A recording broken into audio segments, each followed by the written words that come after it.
These old TSR cards are great. They even have stats on the back. That's nice. Hey kids, and welcome back to the channel. I'm Uncle Frank, hoping that you are having a great day. And in today's video, I was going to talk about some tips I had for aspiring collectors out there.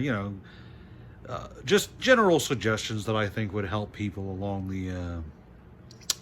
their collection journey. But then I decided I wanted to film in a new part of the garage that you guys I don't think you guys have seen before. This is where I keep all of my role-playing stuff on these 3 shelves right here. And then as I sat down and as I was sifting through this stuff just to see what I got over here, the more I looked at it, the more I was like, you know what, I should probably just do I should do a video about D&D and such. So there's a lot of weird stuff over here. I've got 4 copies of the Dungeon Master's Guide for some reason. This isn't intentional. This was not intentional, but you know, I buy a lot of just books, stat cards, adventure modules, etc. as I see them pop up, or at least I was. I haven't done it in a while, but there was a time when I would just, you know, go on Craigslist or Facebook Marketplace, and every time I saw a small pile of D&D books, I would just buy them, you know. There wasn't really a reason for it. I just did it. I suppose that would have been one of the tips for collectors, is to not do that. Have a goal. Don't just buy random stuff. You know, getting off track here, you know, there is a lot of fun to be had with the various tabletop RPGs of the last, the 70s, so 50 plus years. Holy crap.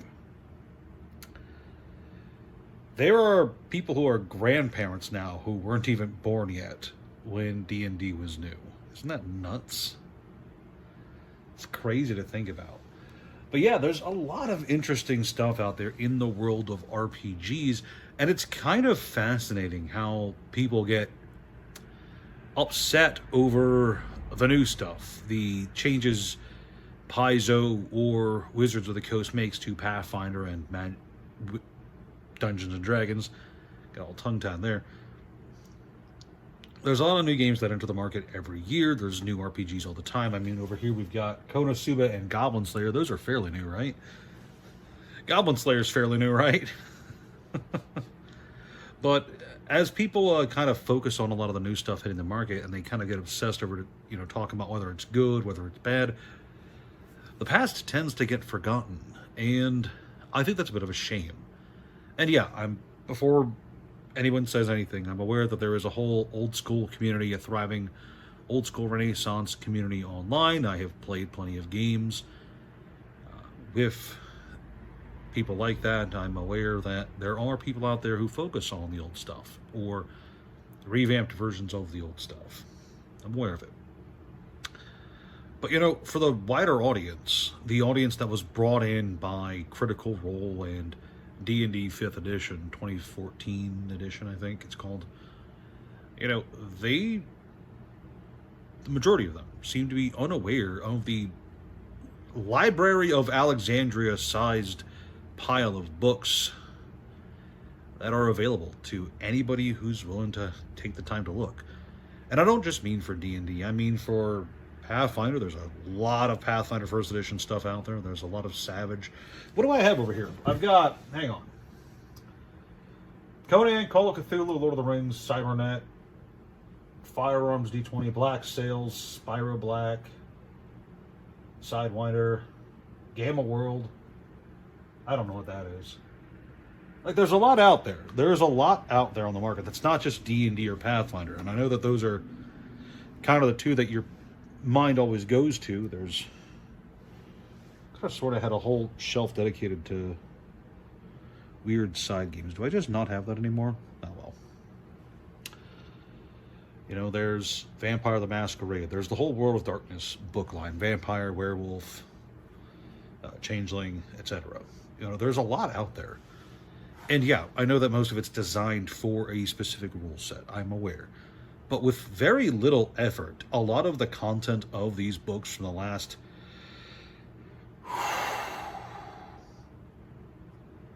50 years. 50 years. A lot of the content for the books are these last 50 years. Just the more I think about it, the more impressive it is. A lot of that content can easily be adapted to your gaming system of choice, which means that any given game master and any given play group, it's not like they're starved for content. It's not like they're starved for something to play, something to work with, something to design. There's a lot out there that can be very easily shifted to whatever needs your current play group has.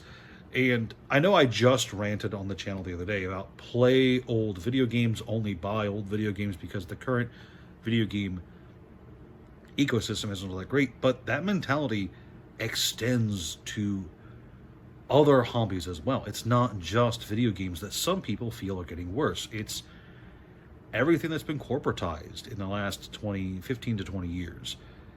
And I know that it can be daunting sifting through a veritable library of books to try and find a handful that might be good and enjoyable and worth borrowing from for your adventures. But there is a lot of really good stuff out there. I mean, look, take this example that I'm very fond of, okay? I'm very fond of it because I use it myself all the time. If you are a fan of Pathfinder 1st Edition, and you don't like what Paizo has done with 2nd Edition, and I know that you're not in the minority because there's plenty of people out there who just chose to not play 2nd Edition, okay?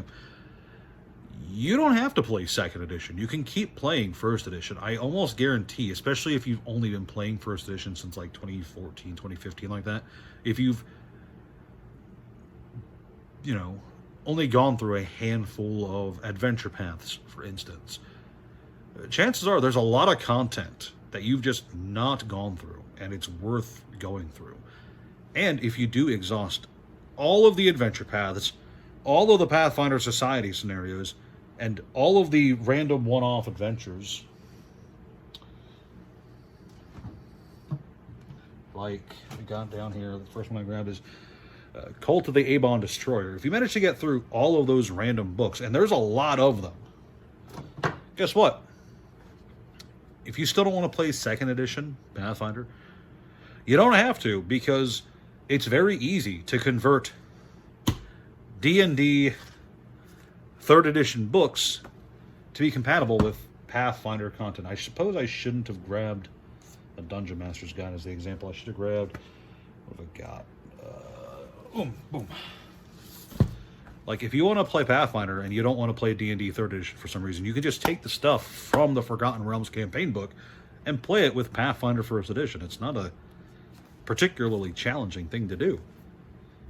If you want to play Conan, there's a Conan book back here. You can adapt some Conan stuff to Pathfinder. You can build a Pathfinder world on Conan or Call of Cthulhu, or I guess Cyberpunk. Technically, they do have, like, you know what I'm saying.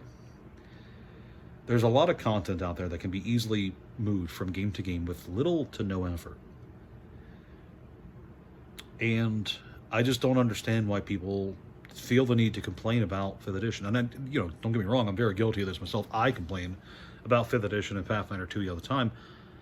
But at the end of the day, there's also no reason for me to really care about them, because at the end of the day, I'm not the target audience. Not anymore. I have zero need to play 5th Edition or Pathfinder 2e or the new 5th Edition that they're not calling 5th Edition. They don't want it to be called 5th Edition. It's D&D Next. It's a very stupid naming convention, Wizards of the Coast gets out there and they insult Gary Gygax and they mock the people who built D&D from the ground up, who made it the game it is today, and they still expect those kinds of people to play the game. And for the most part, they don't have to. There's a lot of really cool stuff. And it's not even just the old stuff. There's stuff that came out 10 years ago, 5 years ago. It's really good, really cool. And let's say that you don't like 5th Edition. You don't like 5th Edition, but you like some of the adventures from 5th Edition. There's some cool stuff there. Guess what? You can adapt the newer stuff to the older stuff. It's that easy. It's that simple. Yeah, there's a bit of legwork and math involved, basic math involved, but it's doable.